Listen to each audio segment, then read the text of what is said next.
Welcome. I'm Richard Blackaby. I'd like to welcome you once again to the Tuesday morning devotional.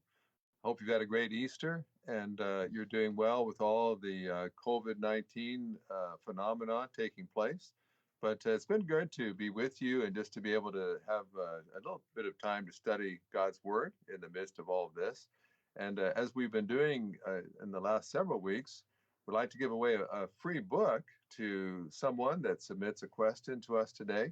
And so I want to give away a book that is really one of my favorite books over the years. It's called Unlimiting God, and it's based on my favorite verse in the Bible, which is Ephesians 3:20, which says that God's able to do exceedingly abundantly more than we could ever ask or think.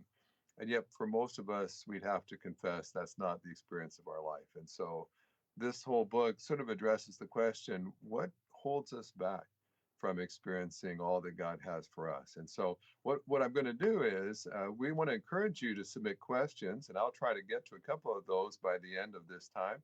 And we're going to take anyone whose question I deal with. We're going to put their name in a hat and draw from that hat and give this book away. So usually we cover 2 or 3 questions. So if you get a question addressed, you'll have a 1 in about 3 chance of getting this book this week. So hopefully that's something that encourages you. But whether you get a book or not, if you have a question that comes from this study, I want to welcome you and invite you to submit a question. Well, I want us to look at John chapter 21 today. And I assume all of you have been through the Easter experience and looked at the Easter passages of Scripture. And so this week I want to look at what comes after Easter.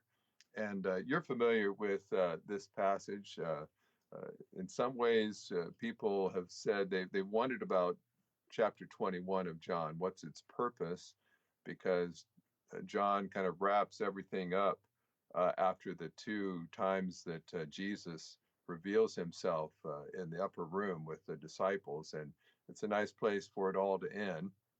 But then you come to chapter 21 of the Gospel of John. And it begins and says, after these things. And of course, it's referring to the 2 previous times where Jesus has revealed himself to the disciples. The first time it was in the upper room on the day of his resurrection. And Thomas was missing in that occasion.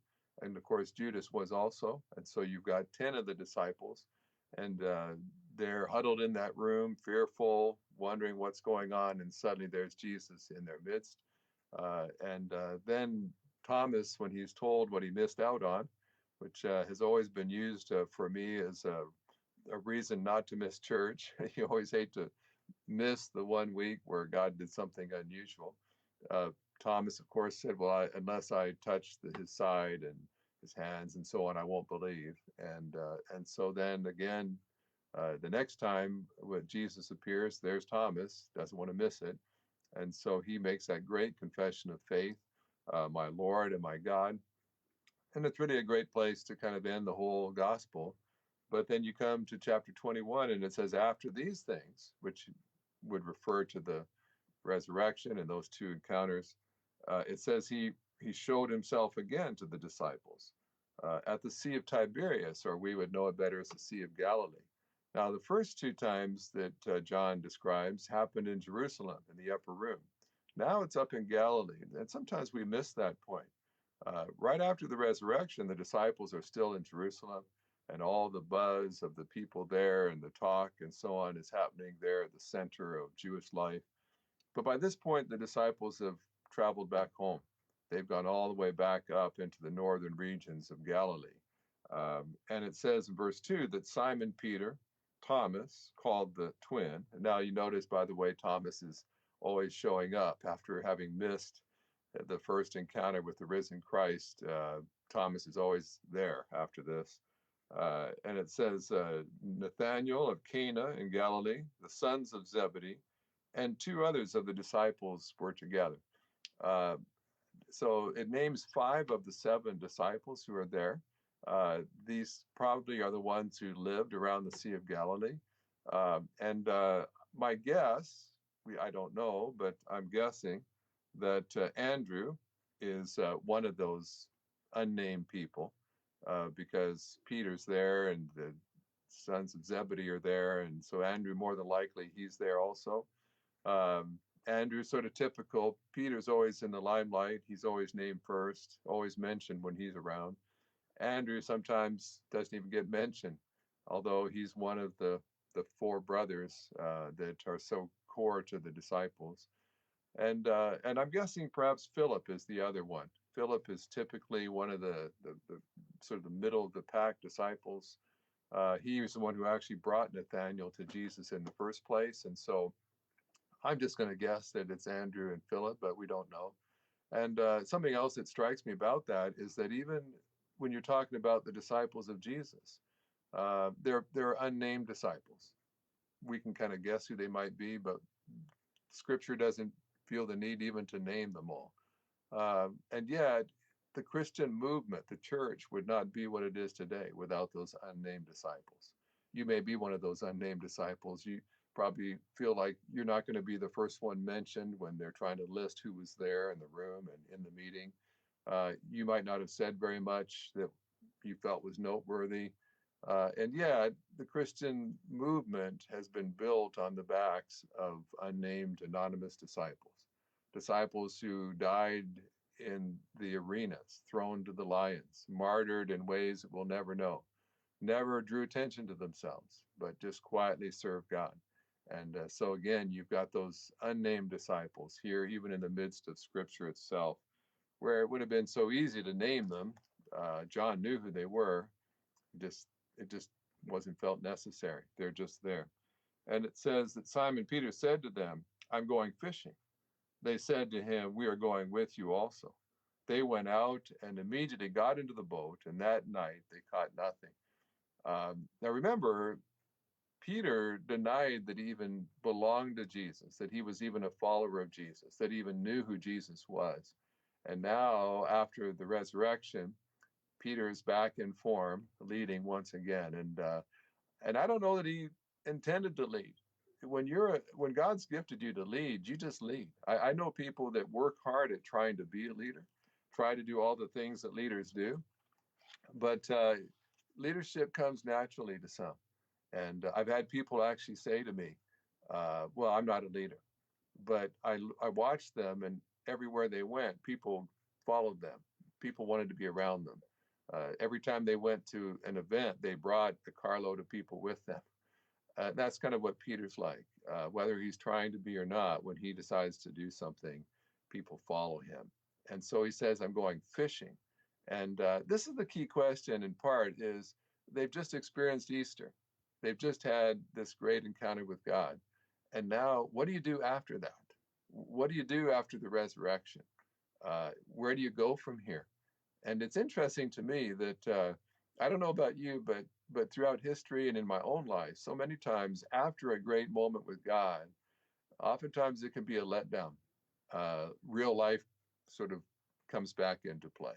I remember when I was a pastor years ago, I went to a church that had been struggling, had been declining, had not reached many people in recent times, and so I came as a pastor, and we're trying to work and trying to get the church in a place for God to be pleased to work. And I remember at a certain point we began baptizing people, where Sunday after Sunday we were seeing people baptized and taking a stand for Christ. And I was quite excited, and I assumed all my people were excited that finally the church was reaching people again. And then, but the problem was that our church was just outside the town water system. And so we had to actually truck in our water and fill up a water tank. And so to fill the baptistry with water meant that we had to bring water in the beginning of the week, then load up the baptistry, then bring more water in, so we had water for the people in the service. And so I had someone come up to me and say after the service, "Wow, we're having a lot of people baptized, aren't we?" I said, "Yes, isn't it wonderful? Isn't it glorious?" And the person said, "What is this costing us in water?"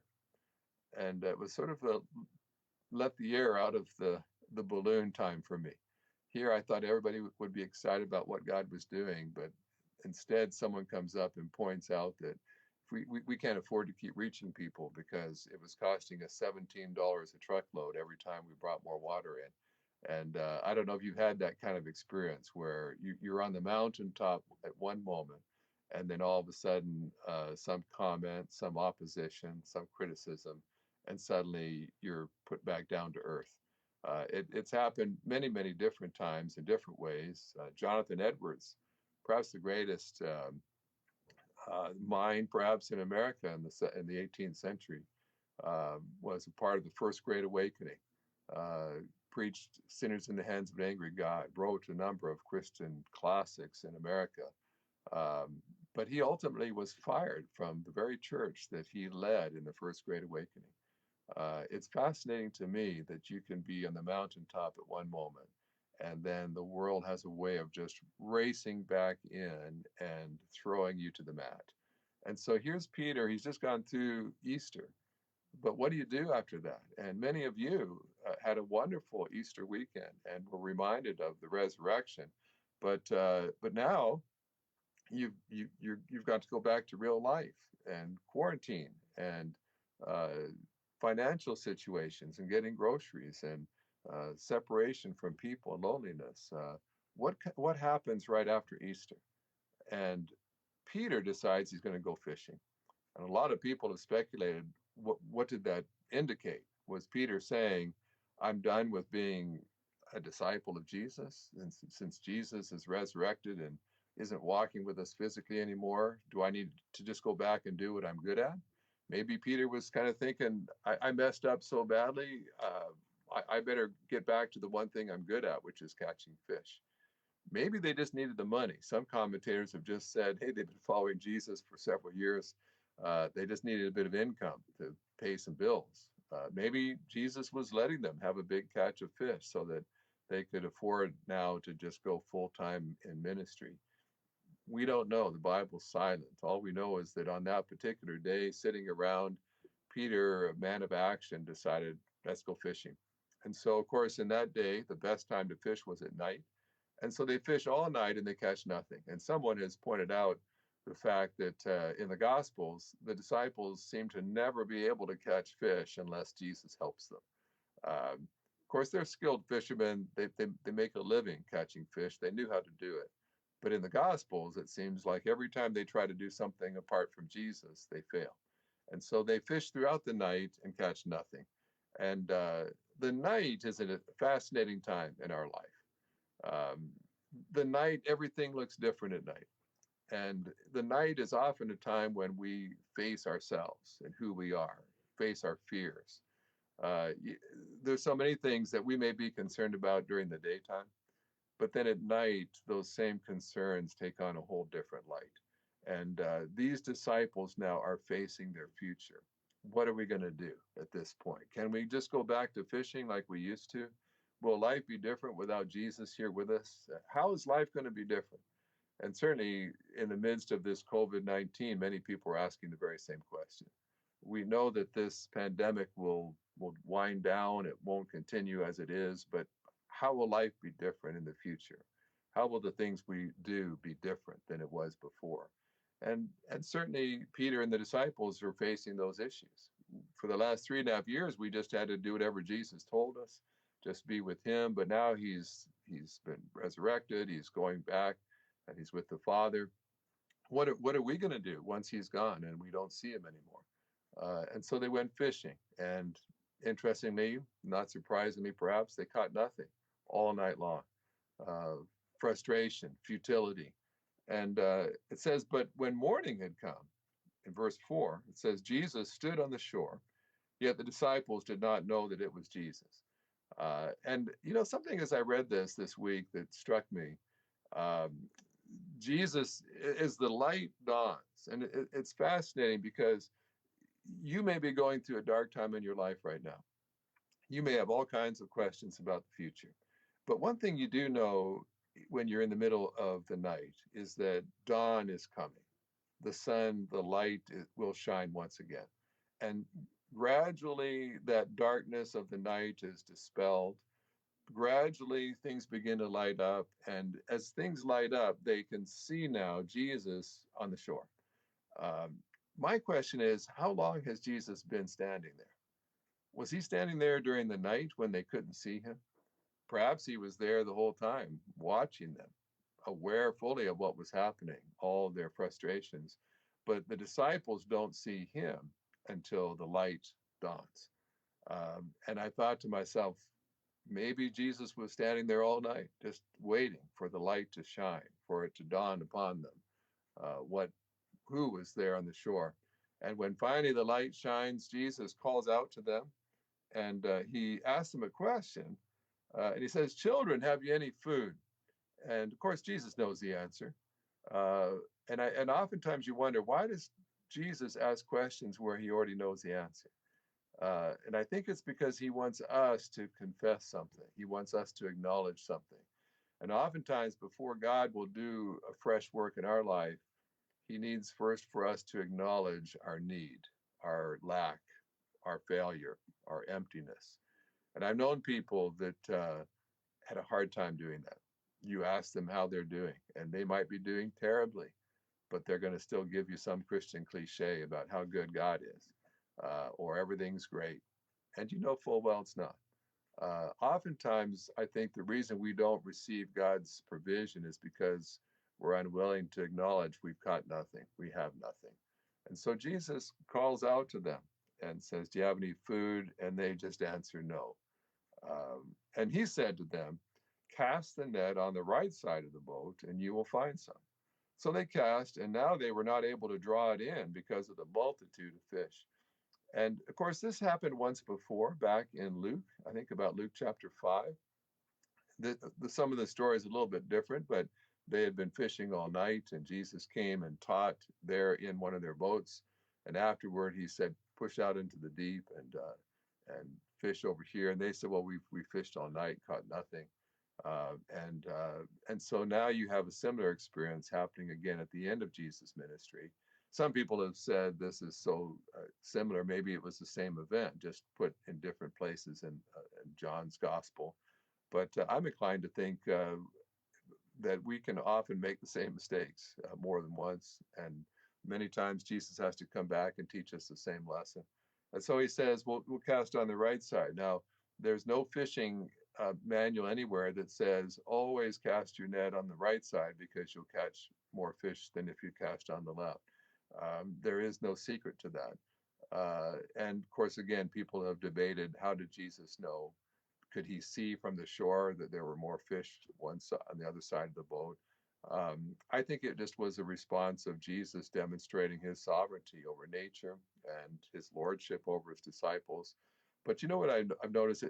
It's not much different when you're in a little fishing boat to cast to the left or the right.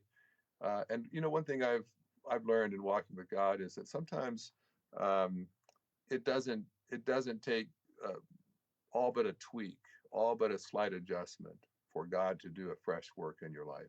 Sometimes we need major adjustments. Sometimes we just need a tweak. And you may just be one tweak away. It may be as simple as casting to the right instead of the left for you to have an entirely different experience with God. And certainly, anytime I go through something like this coronavirus, I always want to take some time with God to say, "God, what adjustments do I need to make? Maybe I just need to shift to this side or to that side. Maybe I need to stop doing this and start doing that." It didn't take much of a change, but there were huge results of difference. And so after that, by the way, just encourage you, if you just tuned in, we're going to take some questions here in just a moment. If you have one, just to write it in the column there in the comments, and I'll try to get to them. But it says, therefore, that disciple whom Jesus loved, which we assume is John, said to Peter, "It is the Lord." Now, when Simon Peter heard that it was the Lord, he put on his outer garment, for he had removed it, and plunged into the sea. And again, you have these little personal touches that just let you know that this is a firsthand account. And most people believe that John was probably the youngest of the disciples. In the previous chapter, when Mary Magdalene came to John and Peter and said that the tomb, the stone is empty, has rolled away, we don't know where they've taken Jesus. Those two disciples run to the tomb, but John gets there first. We assume he's got younger legs. He's in better shape. Peter, probably a stocky fisherman, huffing and puffing behind. Now, John probably has younger eyes too. Or maybe he's just been more in tune with keeping an eye on Jesus. Maybe there's just something about John's attention that identifies first that's Jesus. Scripture tells us that he was about 100 yards away, so that he's not real close, and yet through that morning daylight, John can tell first. And John and Peter actually sort of represent two different kinds of followers of Jesus. Some are very perceptive, very quick to see, to recognize, to respond to what Jesus is doing. And there's others that don't necessarily get it as quickly, but once they do get it, they're all in 100%. And that was Peter. Uh, in John 20, John's going to get to the tomb first, but he'll look in, he'll peer in from the side. When Peter arrives, he barges right on in. And now John's going to see Jesus first, but Peter's going to actually jump into the water and swim the 100 yards to get to Jesus. He doesn't have to. He could have stayed in the boat, but he once he knew it was Jesus, he was eager to get there. And so when they arrive, there's Jesus. He's got a fire of coals there and fish laid on it and bread. And he says, "Bring some of the fish which you've just caught." And there's several things kind of interesting about that. One is Jesus wants to have fellowship with his disciples, and I hope that you don't miss that fact. That that's the heart of Jesus, is to fellowship with you.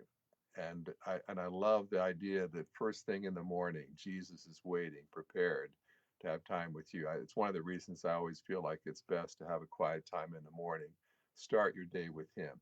As daylight is beginning, there's Jesus already with the fire on, ready to say, "Would you want to spend time with me?" Of course, and won't have time to get into the latter part today, but you have to kind of wonder how that struck Peter, because as we know, Jesus is going to enter into a conversation with Peter and ask if he loves him. Jesus is going to ask, "What's our relationship like?"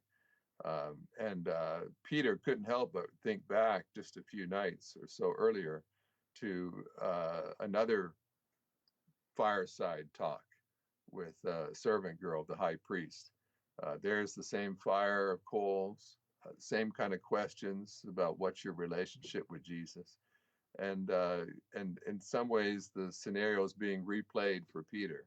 And Jesus now, instead of asking Peter to confess his sin for denying Jesus, 3 times Jesus is going to ask Peter to confess his love. And that's always where Jesus is trying to get to with us.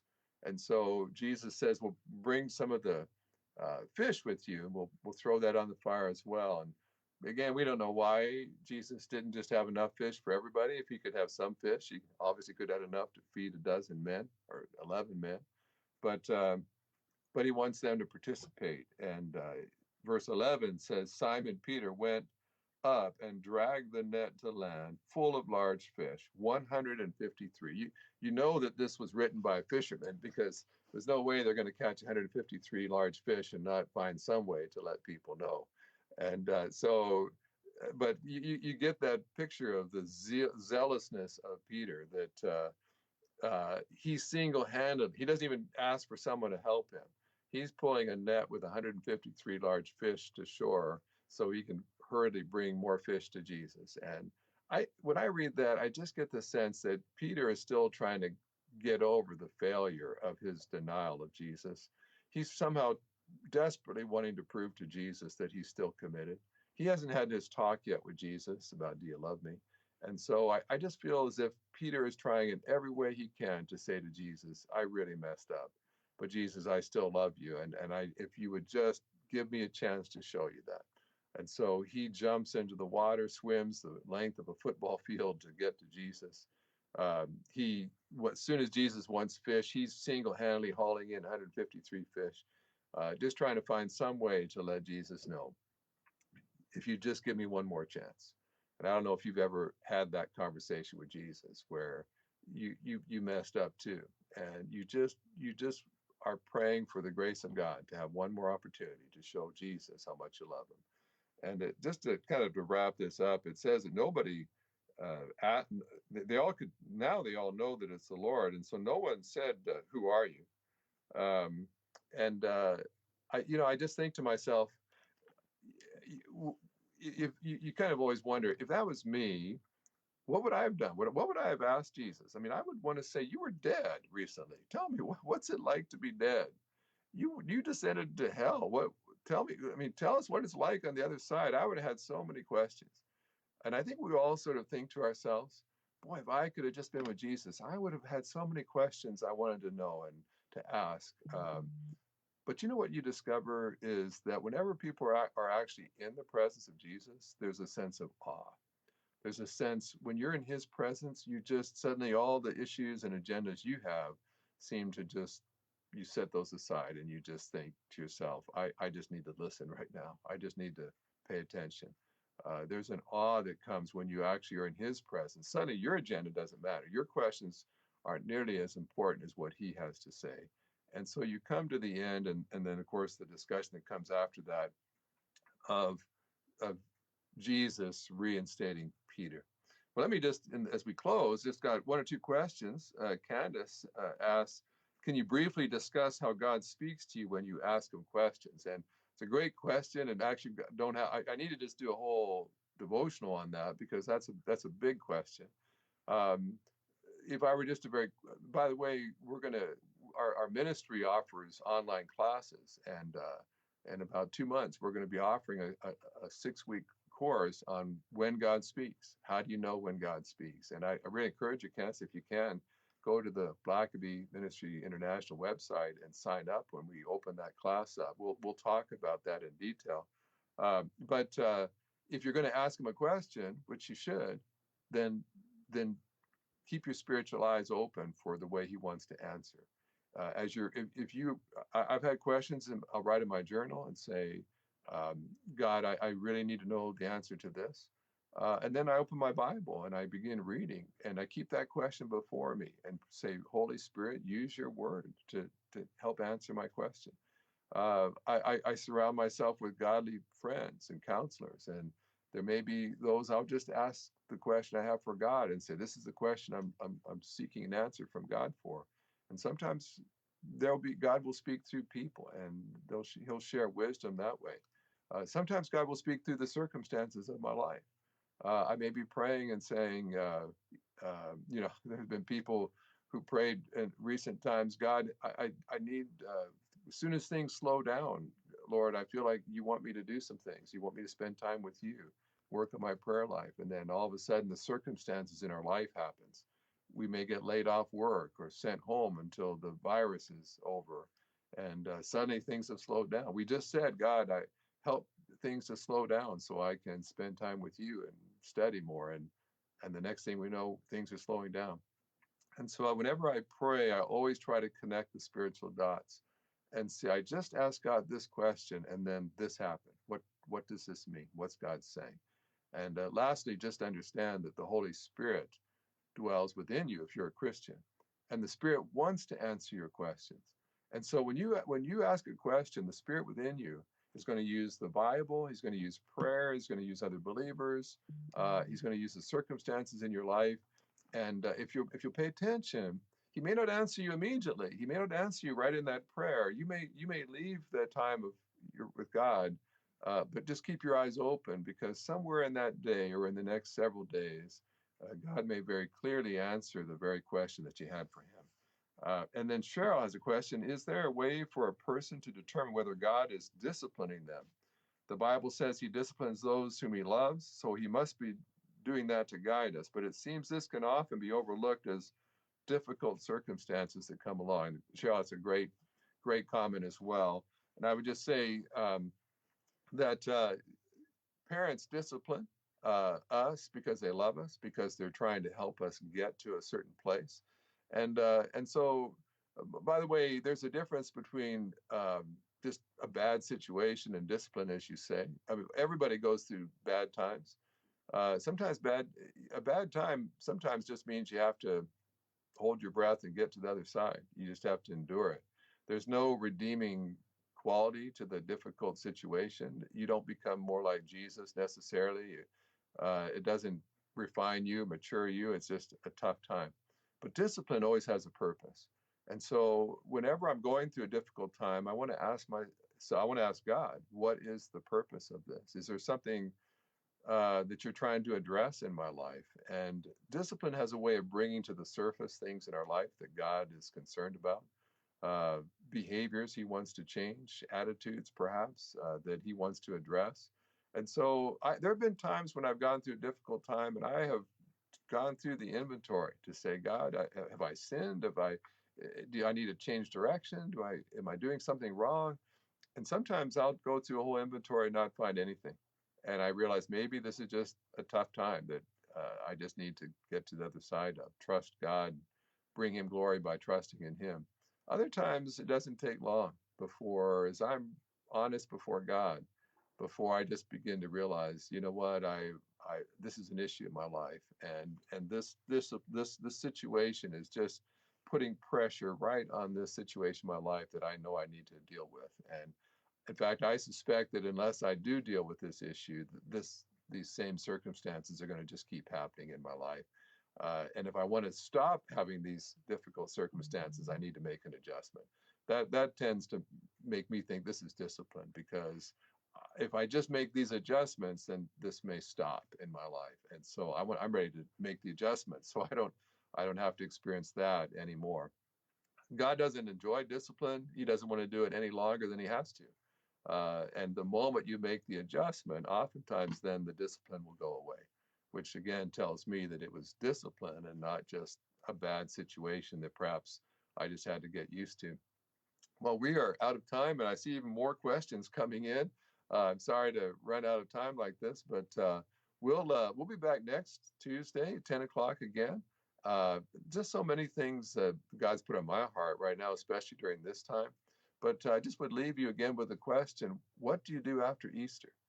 We have these wonderful worship times and songs and sermons and biblical truths that make us so inspired and hopeful. But then Monday comes around and we go back into the next week of life as it was.